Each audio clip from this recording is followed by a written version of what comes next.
One of the principles of success and breakthroughs in life is focusing on your advantages more than on your disadvantages. And we see God teaching this principle to Moses when he asked him a question, what do you have in your hands? And of course, Moses had a rod in his hands, and that rod was used by God to perform one of the greatest miracles we see in the Bible. So God is teaching Moses that don't focus on your disadvantages, but focus on your advantages, because most of the time we miss out God's move because we are focusing on our disadvantages, thinking that our breakthroughs will come from somewhere and someone from somewhere will come and help us out of our mess. Yet we must learn the principle of focusing on the things that we already possess, because what you possess is the greatest achievement ever that you have over every situation. And the second person that I see in the Bible is in Mark chapter 46,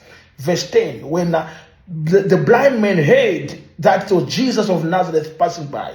Heard. So he used this advantage, hearing, and then he shouted with his mouth, Jesus, have mercy on me. In this regard, is using his mouth as another advantage in order to override his disadvantage, which is his sight. So when you focus on your advantage, you are activating God to override your disadvantages.